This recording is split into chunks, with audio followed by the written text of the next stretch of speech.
18절입니다. 신약성경 362면입니다. 저와 번갈아 교독하겠습니다.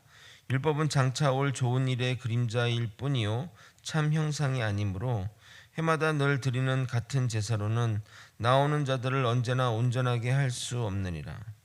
그렇지 아니하면 섬기는 자들이 단번에 정결하게 되어 다시 죄를 깨닫는 일이 없으리니 어찌 제사 드리는 일을 그치지 아니하였으리요.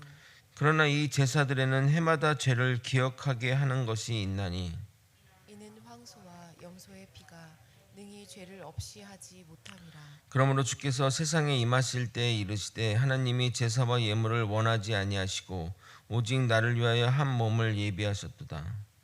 번제와 속죄제는 기뻐하지 아니하시나니 이에 내가 말하기를 하나님이여 보시옵소서 두루마리 책에 나를 가리켜 기록된 것 같이 하나님의 뜻을 행하려 왔나이다 하셨느니라.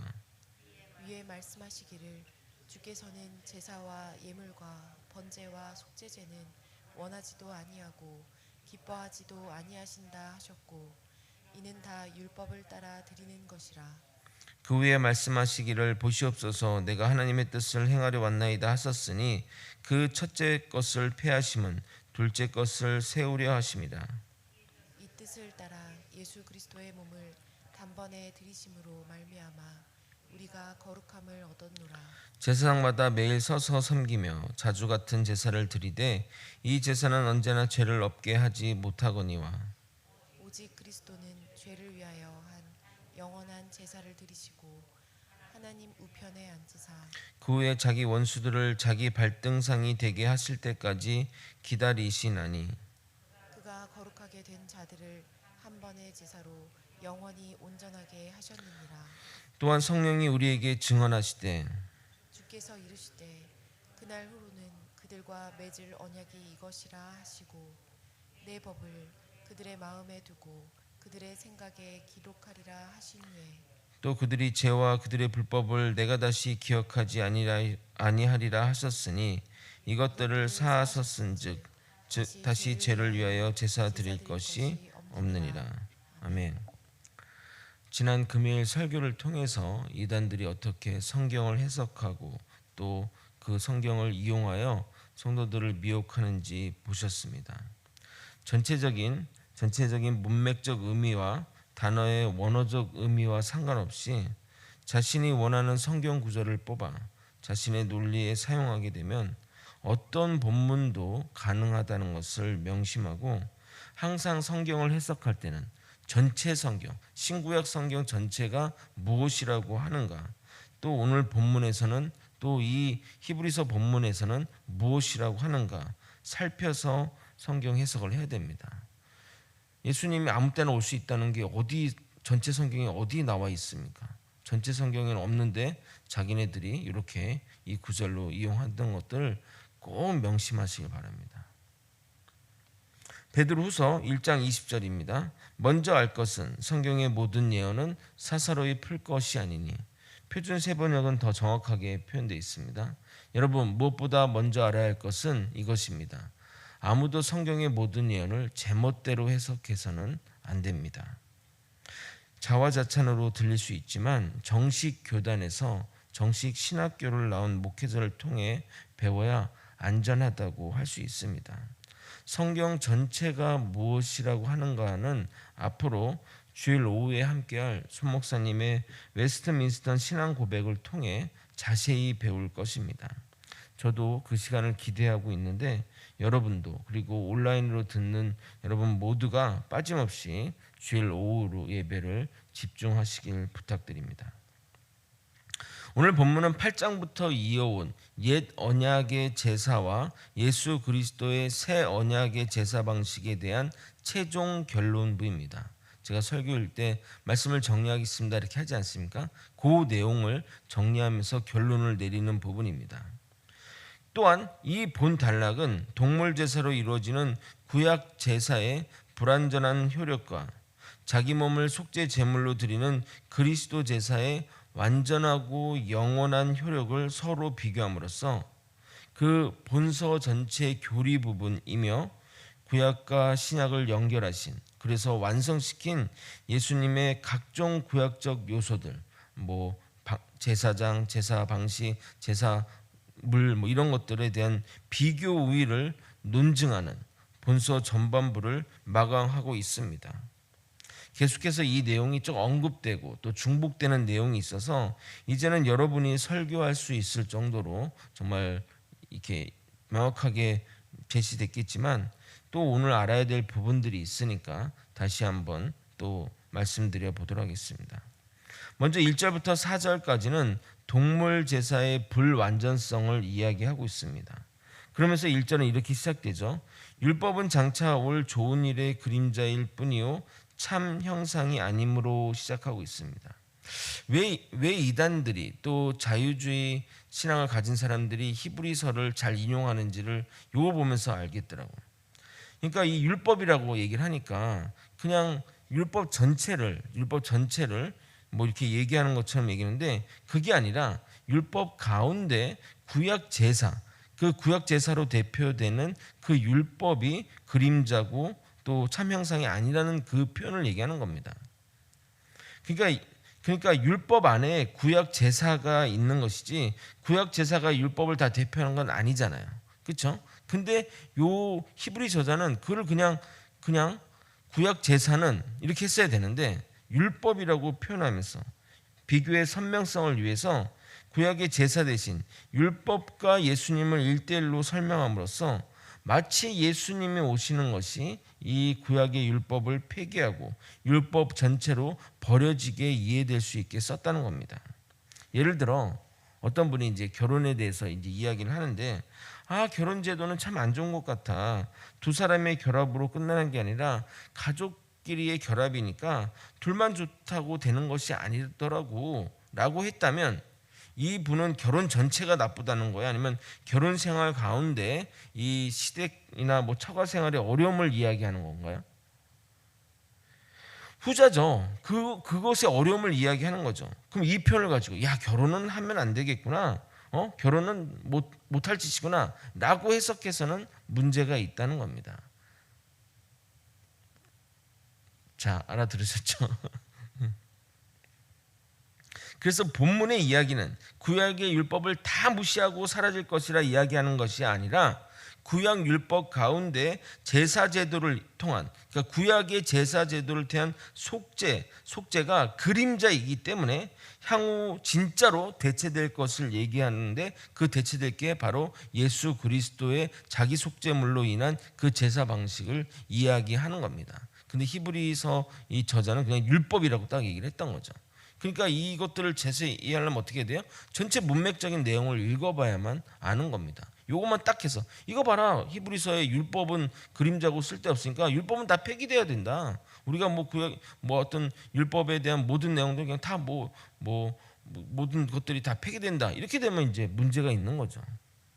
근데 그렇게 쓸 수 있다는 거죠. 요것만 딱 받았으면 율법은 그림자니까 우리가 뭐 주일 성수 뭐 의미가 있냐, 헌금제도 이런 거 다 필요 없다. 뭐 이렇게 얘기할 수가 있다는 겁니다. 구약의 제사는 제사 드린 자를 온전하게 할 수 없습니다. 온전하게 했다면 구약의 제사로 온전하게 했다면 매년 왜 제사를 드렸겠냐 이 말입니다. 이는 황소의 피와 염소의 피가 죄를 없애하지 못하기 때문입니다. 가끔 이런 동물 제사를 보면서 어떤 이는 농담처럼 이런 이야기를 하는 분이 있습니다. 하나님이 육식성인가 보다. 동물 제사를 좋아하시니 말입니다. 하나님이 좋아하시니까 내가 고기를 좋아하는 것은 나쁜 것이 아니다 라고 뭐 이렇게 덧붙이기도 하는데, 하나님이 육식성일까요? 아닙니다. 하나님은 동물 제사를 통해 죄값을 물으시는 이유는 그 죄값은 반드시 피가 필요하기 때문에 그렇다는 겁니다. 그래서 죄의 속죄에는 그 피가 없으면 되지 않기 때문에 동물 제사를 드리는 겁니다. 식물에는 피가 없잖아요. 제사하기 위해서는 반드시 피가 필요하기 때문입니다. 그런데 제사 제물 중에는 곡식으로 드리는 제사가 있습니다. 그것은 무엇인가요? 라고 물어볼 수 있는데, 곡식으로 드리는 제사는 제사함의 제사가 아니라 감사의 제사입니다. 내가 여태까지 이렇게 추수했던 것들, 모든 것들을 하나님께 올려드림으로써 그런 감사의 제사라는 겁니다. 근데 그런 것들이 다 지금은 그림자일 뿐이죠. 예수 그리스도 오심으로써 우리가 이제 그렇게 안 하잖아요. 동물 잡는 데 있습니까? 뭐 곡식을 태워 보내는 게 없잖아요.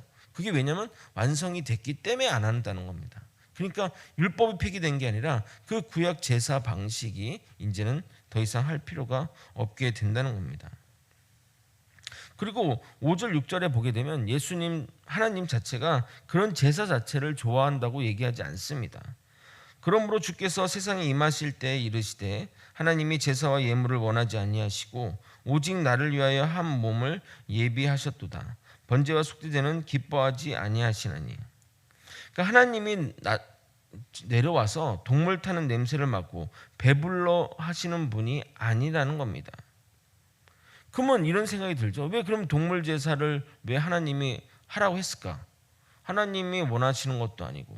그리고 그런데 왜 이렇게 동물들을 태워서 희생을 시키는 걸까? 이런 생각 들지 않습니까? 그 이유는, 동물 제사를 드리는 이유는 첫 번째는 죄에는 대가가 있음을 알려주기 위해서입니다. 죄를 지어도 아무런 대가를 지불하지 않으면 어떻게 되죠? 죄는 짓는 거죠. 제가 계속 얘기했잖아요. 뭐 죄를 했는데 사람을 죽였는데 벌금 100만 원 낸다 하면 그때부터 어떻게 되죠? 살인이 그냥 만연하게 되겠죠. 100만 원 내고 말지. 내가 열받는 사람, 예? 더 이상 표현 안 하겠지만 열받는 사람 어떻게 하고 100만 원 내꾸면 될 거 아니야. 그럼 나라가 어떻게 되겠어? 온통 내 말을 무시해 이런 식으로 되지 않겠어요? 끔찍한 사회가 되겠죠. 응? 그래서 죄는 대가를 알려주기 위해서 그 동물들이 그 당시 재산이잖아요. 그러니까 재산, 생명과도 같은 재산이니까 그걸 드림으로써 죄에는 대가가 있다. 그리고 또 동물들을 굉장히 잔인한 방식으로 죽이고 또 그 포를 뜨고 막 이렇게 하잖아요. 응? 그렇게까지 할까? 그게 아니에요. 내가 저 자리에서 네 죄를 통해서 네가 적고를 당해야 되는데 동물들이 죽고 있잖냐. 눈으로 보면서 본인이 그 제사를 직접 하거든요. 제사장이 하는 게 아니라 본인이 자기의 사랑하는 가축을 죽여서 껍질 벗기고 막 포 뜨고 막 이런 것들을 하는 거죠. 내가 이렇게 당해야 되는데, 내가 이렇게 해야 되는데, 죄 때문에 내가 이렇게 당해야 되는데 동물들이 대신하구나. 결국 그 자리에 예수님이 대신하시게 되는 겁니다. 그리고 5절부터 10절까지는 자기의 몸을 드린 속죄제물로 드리신 그리스도의 제사에 대해 언급하고 있습니다. 구약에는 여러 가지로 예수님에 대한 언급하는 부분이 있는데 이 내용 5절부터 10절까지의 그 내용은 시편 40편의 글을 저자가 바로 그것을 인용해서 쓰고 있습니다. 시편 40편 6절에서 8절을 읽어드리도록 하겠습니다. 주께서 내게 통하여 내게 들려주시기를 제사와 예물을 기뻐하지 아니하시며 번제와 속죄제를 요구하지 아니하신다 하신지라. 그때 내가 말하기를 내가 왔나이다. 나를 가리켜 기록된 한 것이 두루마리 책에 있나이다. 나의 하나님이여, 내가 주의 뜻을 행하기를 즐기오니 주의 법이 나의 심중에 있나이다 하였나이다. 제가 이 설교를 어렵게 하는 게 아니라 이 히브리 저자가 어렵게 설명하기 때문에 그거를 제가 설명하다 보니까 어렵게 되는 겁니다. 지금 이 히브리 저자는 그 시편 40편 6절에서 8절의 내용 중에 일부를 인용한 다음에 이 내용이 예수 그리스도에 대한 내용이고 예수 그리스도가 내가 그 하나님의 뜻을 행하기로 왔다는 그 뜻이 뭔가를 이어서 연결해서 설명하기 때문에 우리한테는 좀 혼란스러운 겁니다. 근데 구약 사람들, 이 서신서를 읽는 구약 사람들은 다 아는 내용이죠. 왜냐하면 시편의 내용들이나 이런 것들을 잘 알기 때문에 이 내용은 구약의 내용인데, 구약이 시편 내용인데 그거를 인용해서 설명하고 있구나. 그러니까 이 시편의 내용이 따르게 되면 이제 그 예수님이 이 사람이 내가 말한 사람이 예수님인데 예수님이 말하기를 내가 왔나이다. 그리고 그 성경책이 그렇게 기록되어 있는데 내가 주의 뜻을 행하기를 즐겨한다고 예수님이 그렇게 고백하는 겁니다. 시편의 그 내용을 따라서. 그래서 그 뜻이 뭐냐? 내가 주의 뜻을 행하기를 원하기 뭐냐? 바로 자신의 몸을 들여서 제사를 드리는 것을 얘기하는 겁니다. 그래서 시편 10절, 그러니까 10장 10절을 한번 읽어보도록 하겠습니다. 함께 읽겠습니다. 시작. 시편 10장 10절입니다. 시작. 이 뜻을 따라 예수 그리스도의 몸을 단번에 들이심으로 말미암아 우리가 거룩함을 얻었노라. 그러니까 시편 40편 6절에서 8절의 그 내용을 히브리 저자는 그 한 절을 인용한 다음에 내가 그 뜻을 위해서 오기 위해서 왔다는 말이 예수 그리스도가 하신 말인데, 그러면 그 뜻이 뭐냐? 그 뜻이 뭐냐? 그게 바로 자기 몸을 드림으로써 우리가 속죄함을 얻었다는 그 뜻을 한다는 것을 이렇게 설명하고 있는 겁니다. 그러니까 이제 구약의 내용과 이런 것들을 모르게 되면 이게 지금 뭔 소리 하나, 지금 뭔 뜻을 행하러 왔다는 하는데, 그게 아니라 그렇게 히브리 저자가 이렇게 좀 설명하고 있는 겁니다. 그러니까 구약을 잘 아는 사람끼리는 이렇게 설명해도 이해가 잘 되겠죠. 근데 이제 우리는 이게 지금 뭔 얘기하나, 뭐 좀 읽어도 모르기 때문에 혼란이 오는 겁니다. 여러분, 지금 제가 보면서 무슨 생각이 드세요? 성경을 사사로이 해석하면 안 되겠다 생각이 들지 않습니까? 어렵잖아요. 성경 내용이 쉽습니까? 결코 쉽지 않습니다. 성경을 이렇게 풀어서 해석해주고 해야만 제대로 된 성경을 해석할 수가 있습니다. 이게 4,000년 전에, 뭐 2,000년 전에 그 고대 문서잖아요. 우리가 500년 전에 그 쓰여진 조선 말도 해석할 때 얼마나 어려워. 나란 쌈이 둥기게 달아 서로 뜻이 사마띠 아니할세. 이걸 어떻게 쉽게 해석합니까? 우리가 이제 배워서 그 뜻이 그런 뜻인 것을 알지만 고대 문서고 또 그런 여러 가지 배경들이 있는데 그냥 이거 한글로 쓰여 있으니까 그냥 읽으면 이해되겠지라고 해석하면 그렇지 않습니다.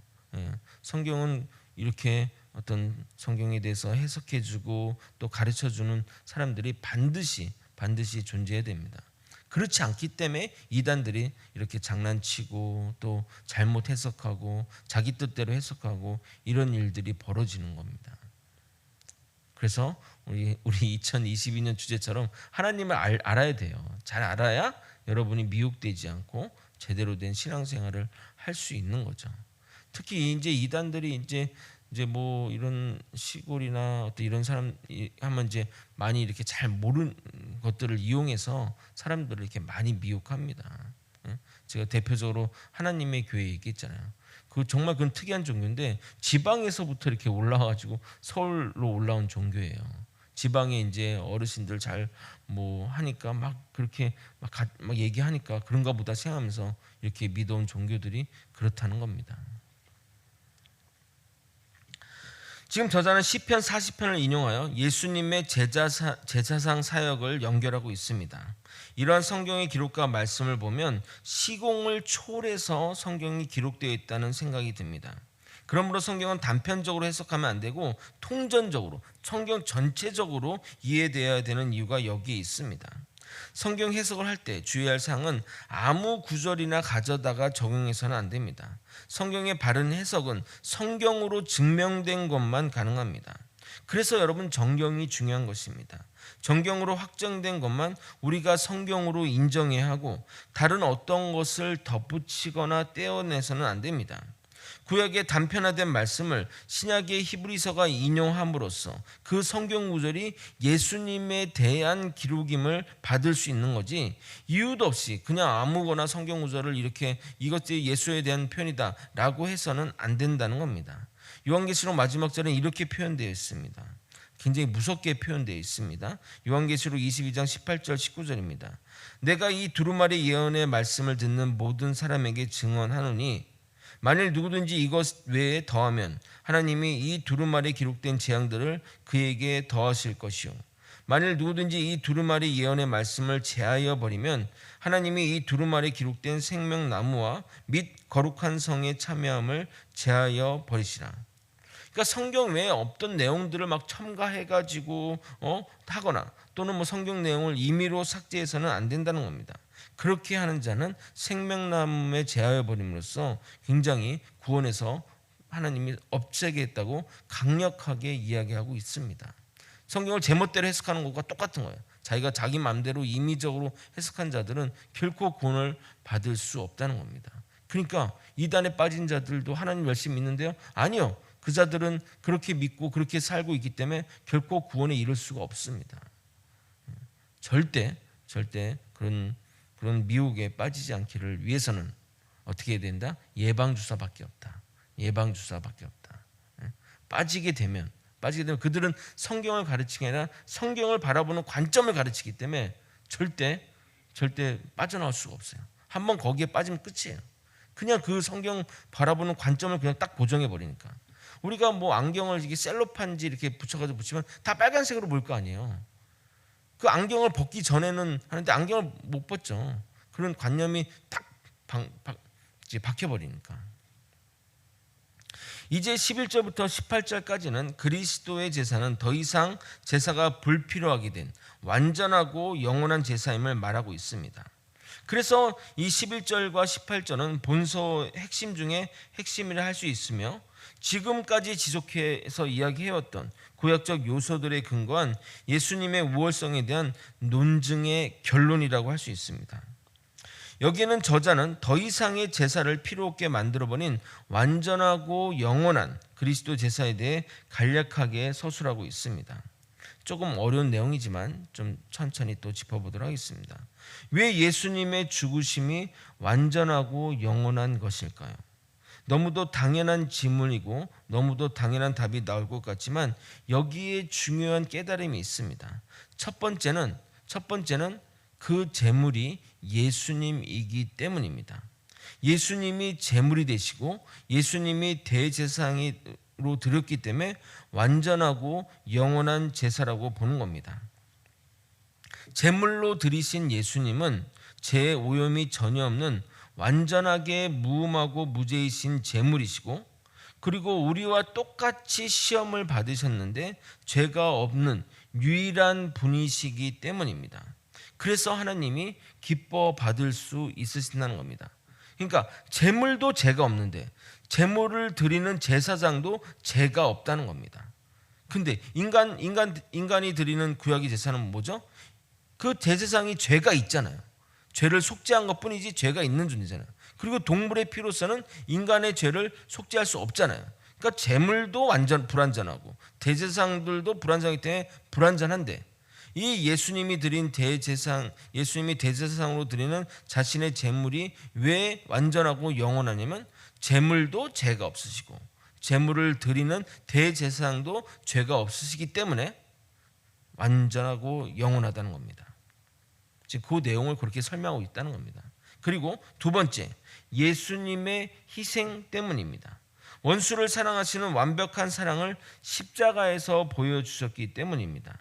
성육신과 십자가의 죽으심은 하나님의 위대한 가치, 하나님이 가장 중요하게 여기는 가치인 그 사랑을 극렬하게 보여주는 것이기 때문입니다. 십자가의 그 사랑보다 더한 희생이 어디 있겠습니까? 자기 몸을 들여서 그 죄를 속죄하는데 말입니다. 이게 기독교의 경쟁력이자 세상 종교와는 정말 다른 근본 차원이 다른 결을 보여줍니다. 다른 종교는 희생이 없습니다. 어느 종교가 신이 피조물을 위해 죽는 종교가 있냐 이 말입니다. 대부분의 무속신앙은 뭘 받아야 되잖아요. 뭔가 제사를 드리라, 뭔가 섬기고 그 신을 위해서 내가 뭔가를 해야 되잖아요. 근데 이 기독교만은 신이 우리를 위해서, 우리 그 피조물을 위해서 한다는 겁니다. 예수님의 삶과 죽음은 철저히 하나님의 율법대로 사섰고 율법을 완성시키고 율법을 이루신 삶입니다. 그러기에 예수님의 십자가는 완전하고 영원한 겁니다. 그리고 마지막으로 예수님의 삶과 죽음은 하나님께 대한 완전한 복종의 삶이므로 그것 자체가 그분이 기뻐 받으시는 완전한 제사인 겁니다. 사무엘 전사는 이렇게 얘기합니다. 사무엘 선지자가 얘기했던 말입니다. 사무엘상 15장 22절, 여호와께서 번제와 다른 제사를 그의 목소리를 청종하는 것 같이 좋아하심 같이 좋아하시겠나이까. 순종이 제사보다 낫고 듣는 것이 순양의 기름보다 나으니. 예수님은 순종의 삶을 사신 거예요. 자기 뜻대로 산 게 아니라 하나님의 뜻대로 살았었고, 그리고 하나님의 뜻대로 죽으셨어요. 그러니까 태어남부터 죽음까지 그냥 온전히 하나님의 뜻에 100% 순종하는 삶을 사셨다는 겁니다. 근데 하나님이 제일 뭘 좋아하는지 아세요? 순종을 좋아하신다는 겁니다. 그렇기 때문에 하나님의 뜻에 100% 충족되는 제물이 되신 거죠. 그리고 이사야 선지자는 이렇게 얘기합니다. 완전하고 참된 제사가 무엇인지를 얘기를 하는데, 너희는 스스로 씻으며 스스로 깨끗하게 하여 내 목전에서 너희 악한 행실을 버리고 행악을 그치고 선행을 배우며 정의를 구하며 학대받는 자를 도와주며 고아를 위하여 신원하며 과부를 위하여 변호하라 하셨느니라. 지금 이 삶을 누가 사셨습니까? 이러한 삶을 누가 사셨냐고 이 말입니다. 예수님이 사셨죠. 예수님의 삶을 그냥 이렇게 요약될 수 있지 않습니까? 순종이 따르지 않는 제물은 아무것도 아니며 우상 제물과도 같은 것입니다. 오직 순종의 제사만이 하나님께 기뻐 받으시는 제사가 되는 겁니다. 순종하는 생활보다 더 나은 예배는 없습니다. 예수님은 그분의 생애와 죽음을 통해 나타내 온전히 순종하셨고 하나님의 뜻을 온전히 이루셨습니다. 그러니까 우리가 하나님 말씀을 따라서 하는 것들이 우리가 다른 어떤 것보다 가장 하나님이 기뻐 받으시는 삶에서 드리는 예배가 되는 겁니다. 그냥 하나님 말씀에는 그냥 딴 생각하지 마시고 그냥 하나님 말씀대로 그냥 살면 돼요. 물론 그게 어렵죠. 우리가 제 욕구들이 자꾸 올라오니까, 죄에 따라서 살고 싶으니까, 죄에 따라서 내 성격대로 내 마음대로 자꾸 하고 싶은 게 올라오니까 하나님 뜻대로 못 사는 거죠. 그러니까 하나님이 내 삶을 받지를 못하는 거예요. 삶으로 드리는 삶을 못 받게 되는 겁니다. 또한 예수님은 평생 약자와 가난한 자와 소외된 자를 위하여 사셨습니다. 심지어 죄인이라는 취급받는 그런 사람들과도 어울리면서 죄인의 친구라고 지칭하기도 하였습니다. 기득권층을 멀리하고 세상의 약자, 고아나 과부나 천대받는 자들과 천대받들을 향하신 예수님의 삶이 참된 제사의 삶을 사셨다는 겁니다. 그러니까 순종하셨고 삶 자체도 세상에 우리는 그렇게 살지 않잖아요. 세상에 어떤 있는 사람, 뭐 좀 권력 있는 사람 그런 것들을 향해서 살지, 그냥 소외되고 어렵고 힘든 사람 신경이나 씁니까? 마태복음 11장 19절 이렇게 얘기합니다. 인자가 와서 먹고 마시며 말하기를 보라, 먹기를 탐하고 포도주를 즐기는 사람이요 세리와 죄인의 친구로다 하니 지혜는 그 행한 일로 옳다함을 얻으니라. 그러니까 외부 사람들이 예수님을 평가하는데 제대로 된 평가인 거죠. 바로 세리와 죄인의 친구로서 사신 삶을 사셨다는 겁니다. 외부의 평가니까 정확한 평가라 할 수 있습니다. 말씀을 정리하겠습니다. 구약의 희생 제사를 통해 하나님은 우리에게 말씀하십니다. 너가 그 자리에 있어야 하지만 긍휼을 베푸신 것이다. 이 피의 제사를 통해 죄에는 반드시 대가가 있음을 기억하라고 하시는 것입니다. 예수님이 완전하시고 영원하고 완벽한 제사를 드린 이유는 첫 번째, 죄 없는 예수님이시니까. 두 번째, 십자가에서 희생과 사랑을 보여주셨기 때문입니다. 삶으로 또 죽음으로 증명하셨기 때문입니다. 마지막으로 순종하셨고 그 삶으로 그동안 삶을 사셨기 때문입니다. 철저히 순종하셨습니다. 하지 않을 수 있었는데도 하나님은 그의 뜻에 따라 사셨습니다. 이것이 완벽한 속죄요 죄사함인 것입니다. 우리 모두 주님의 뒤를 따라 순종하며 희생과 사랑을 실천하며 죄를 멀리하며 살아가는 우리가 되기를 예수님의 이름으로 소망합니다. 기도하겠습니다. 하나님 아버지, 예수님은 정말 우리를 위해 희생과 순종과 하나님의 뜻에 따라 아버지 이 땅의 삶을 사셨습니다. 하나의 오점도 없이 완벽하고 완전하고 영원한 제사를 드림으로써 아버지 우리의 죄가 속죄되었음을 깨닫게 도와주시옵소서. 우리 삶이 나아갈 방향이 바로 그 길입니다. 하나님 말씀에 순종하며 내 삶을 주님께 드림으로 주님이 받으시는 영광스러운 예배가 될 수 있도록, 삶으로 드리는 영광스러운 예배가 될 수 있도록 이끌어 주시옵소서. 사랑이 많으신 예수 그리스도 이름 받들어 기도드립나이다. 아멘.